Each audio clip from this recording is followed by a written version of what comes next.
মানে আমাদের সিনটা শেষ আর আমাকে থাপ্পড় মারে চলে গেছে। যদি বলো বাহ্যিকতা তাহলে অবশ্যই লম্বা হতে হবে। আমি খুব এক্সাইটেড যে এইবার যদি ফেব্রুয়ারিতে কেউ প্রপোজ করে। আমি শুরু থেকেই কিন্তু as an dancer and dance choreographer আমার ক্যারিয়ার ছিল, অ্যান্ড দেন আমি সোশ্যাল মিডিয়ার জন্য ভিডিওস বানাতে শুরু করি। তো তখন হয়তোবা মানুষ আর কি মানে সামাজিকভাবে আমাকে অনেক চেনে। সো আমার কাছে মানে শুরু থেকে এখন পর্যন্ত ডান্স এবং ডান্সের কোরিওগ্রাফির প্রায়োরিটিটা অনেক বেশি। প্রতিবন্ধকতাটা না এক একবার এক এক রকম হচ্ছে। এর আগে একরকম ছিল, এখন আমাদের দেশের প্রেক্ষাপটটা চেঞ্জ হয়েছে। তো সেই ক্ষেত্রে অনেক মানুষ চেঞ্জ হয়েছে, অনেক জায়গা চেঞ্জ হয়েছে এবং কাজের যে জায়গাটা সেটাও কিন্তু চেঞ্জ হয়েছে। তো সেই চেঞ্জের সাথে আবার নতুন করে পরিচিত হওয়াটার একটা ব্যাপার আছে।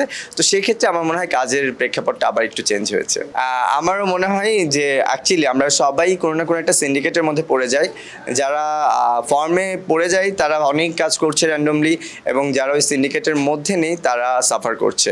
মানে আমিও মনে হয় সাফারি করছি। কিছু মানুষ বারবার এটার বাইরে শিকার হয়। সেটা শুধু আমার ডান্স কোরিওগ্রাফি বা ডান্স প্রোগ্রাম না, আমার মনে হয় অনেক জায়গাতেই। আমি কিছু অ্যাক্টার্সদেরকে দেখেছি, কিছু অ্যাক্টরদেরকে দেখেছি তারা তাদেরকে ছাড়া কাজ করে না, ওই ডিরেক্টর ওনাদেরকে ছাড়া কাজ করে না। তো ওই জিনিসটা যখন সিন্ডিকেটটা তৈরি হয়ে যায় তখন অন্য প্রতিভাবান আর্টিস্টদের জন্য প্রবলেম হয়ে যায়, তারা কাজ করতে পারে না। অভিনয় করার মানে আমার কাজের অফার পেয়েছি, কিন্তু আমার মন মতো রুচিশীল যে কাজটা আমি করতে চাই সেরকমভাবে আমি পেয়ে উঠি নাই, বা যেগুলো হয়েছিল কথা সেগুলো ফাইনাল হয় নাই। তো যদি ওই রকম হয় তাহলে অবশ্যই করব। আমি নিজেও আসলে বুঝে উঠতে পারছি না যে আসলে সিচুয়েশনটা কি চলছে, এবং আমরা কে সেফ না, বা আমরা আসলে কোন জায়গাতে আমাদের কি বলা উচিত কি বলা উচিত না। কারণ আমরা সব কিছু নিয়ে আমরা সবাই একটু ইতস্ত বোধ করছি যে আসলে আমরা আসলে এখন পর্যন্ত মনে হয় আমরা সিচুয়েশনটা বুঝে উঠিনি। আমিও আসলে কনফিউজড। যে সিনটা শেষ আর আমাকে থাপ্পড় মারে চলে গেছে, মানে এরকম হয় আমাকে। হ্যাঁ, বা আমি একটা সিন দিতেছি একটু ভুল দিছি দেখে আমাকে আরেকটা থাপ্পড় মারছে। কিন্তু মানে আমরা যখন অন স্ক্রিন যেটা প্রকাশ্যে আসে বা যেটা আমরা দেখাই, তো আমরা দুজনই আর্টিস্ট, মানে আমরা দুজন কাজের জায়গায় আসলে আমরা মানে হয় না আমরা ভাই বোনের মতো আমরা ইন রিয়েল লাইফ, কিন্তু যখন আমরা কাজের জায়গায় যাই তখন আসলে আমরা ওটা ফিল করি না। আমরা কি করছি কি দেখাতে চাচ্ছি ওইটা ফিল করে কাজ করি। যদি বলো বাহ্যিকতা তাহলে অবশ্যই লম্বা হতে হবে। আর যদি বলো পার্সোনালিটি তাহলে আমি বলবো যে অবশ্যই আমাকে সম্মান করতে জানতে হবে। আমার সব কিছু জেনে আমাকে সম্মান করবে এবং আমাকে অনেক কেয়ার করবে। যে আমাকে ভালোবাসে না আমার তাকে ভালো লাগে। আমি খুব এক্সাইটেড যে এইবার যদি ফেব্রুয়ারিতে কেউ প্রপোজ করে। ভালোবাসার জিনিসটা না খুবই সুন্দর। মানে যখন সত্যি কথা বলতে কি নতুন প্রেমে পড়া যায় অনেক ভালো লাগে, আমার কাছে অনেক ভালো লাগে। আমার কাছে মনে হয় প্রেমের অনুভূতিটা এত সুন্দর, যদি ওটাকে আগলায় রাখা যায়, যদি ওটাকে ভালোভাবে ধরে রাখা যায়, তাহলে জীবনে চলার জন্য ভালোবাসাটা অনেক জরুরি। আমার সব থেকে পছন্দের অভিনেত্রী যদি আমি বলি তাহলে পরিমণিকেই বলবো।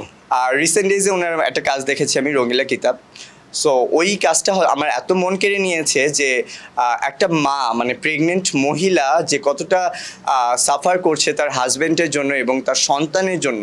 তো ওইটা দেখে না আমি আমার মানে শৈশবে আমার মার বা আমাদের মানে আমার ব্যাপারটা আমি রিলেট করছি যে আমার মা কত স্ট্রাগল করে আমাদেরকে বড় করছে। সো ওই লাস্ট কাজটা আমার এখনও মনে এখনও দাগ কেটে রয়ে গেছে। সমালোচনাগুলোকে আমি আগে শুনি যে সমালোচনাটা আসলে সত্য কি মিথ্যা। যদি সত্য মনে করি যে আসলে এই জিনিসটা আমার অন্যায় বা আমার এই জিনিসটা ভুল, তাহলে নিজেকে শুধরানোর বা ওই জিনিসটাকে থেকে কীভাবে আর একটু বেরিয়ে আসা যায় সেটার চেষ্টা করি। আর যদি সমালোচনাটা একদমই মানে আমাকে মানে হেনস্থা বা আমাকে ডিপ্রেশনে নিয়ে যাওয়ার জন্য বা আমাকে ছোটো করানোর জন্য হয়, তাহলে আমি ওগুলো আসলে চোখে দেখি না, মানে আমি ওগুলোকে পাত্তা দিই না। 2025-এ আমি চাই জেভার বাই আরোহী সবার সামনে অনেক প্রমিনেন্টলি একটা ব্র্যান্ড হিসেবে আসবে। বিকজ আমার কাছে মনে হয় যে মিডিয়াটা খুবই ভাসমান ক্যারিয়ার আমার জন্য। বিকজ কখনো আছে কখনো নেই, সিন্ডিকেটের মধ্যে পড়তে হয়। তো আমি নিজেই কাজ করাবো আমার ব্র্যান্ড থেকে, এটা আমার ভালো লাগে। আমি নিজে কাজ করছি, আমার ব্র্যান্ডকে প্রমোট করছি, এটা আমার ভালো লাগে। এবং পাশাপাশি আরোহীকে আরও নতুনভাবে দেখতে পারবে, আরও স্টানিংভাবে দেখতে পারবে। কাজ দিয়ে কাজটা করবো আমার একটা টিম দিয়ে, কিন্তু তার প্রিয়জন একজন আছে, সেও কাজ করছে। হয়তো বা আমরা সম লেভেলে কাজ করছি বা আমি ভালোও করছি, কিন্তু আমারটা তখন ফোকাস হচ্ছে না এবং আমাকে তখন নেওয়া হচ্ছে না। বিকজ তার আরেকজন প্রিয় মানুষ আছে যার সাথে সে কাজ করে কমফোর্টেবল, সে তার আরেকজন ক্লায়েন্টকে দেখা যায় রেফার করছে তাকে। তখন এইভাবেই আস্তে আস্তে সিন্ডিকেট হয়ে দেখা যায় যে কিছু মানুষ আলাদা হয়ে যাচ্ছে এবং কিছু মানুষ কাজ পাচ্ছে। আমি অনেকগুলো অ্যাক্ট্রেসকে দেখছি, যেমন আমি জানি না রিসেন্টলি আপনারা নোটিস করেছেন কিনা, পারসা ইভানা বলে একজন অ্যাক্ট্রেস আছে, ও কিন্তু অসাধারণ অভিনয় করে। আমি বলছি ওর যে কয়টা রিসেন্ট নাটক দেখবেন, বাট ও কিন্তু আমার কাছে মনে হয় যে ও একটা সিন্ডিকেটের আন্ডারে। বিকজ ওর র্যান্ডমলি কাজ না, ও যেরকম অ্যাক্ট্রেস মানে ও যেটা ডিজার্ভ করে পার্সন ইভানা সেই হিসাবে ওর কাজ নেই, যে পরিমাণ তার ভ্যালু হওয়া উচিত যে আর্টিস্টের সেটা পায় না। এটা আর্টিস্টদের জন্য অনেক দুঃখজনক। আস্তে আস্তে এইভাবে আর্টিস্টের অভিমানে হারিয়ে যায়। যেমন যে আমি বিজনেস শুরু করে দিয়েছি, নাচ থেকে আস্তে আস্তে সরে আসছি, মানে ভালো কাজ হলে করব না হলে করব না। এই জিনিসটা কেন হয়েছে? এটা কিন্তু আসলে এই যে সিন্ডিকেটের আন্ডারে যেতে যেতে আমাদের এই এটা তৈরি হয়ে যায়।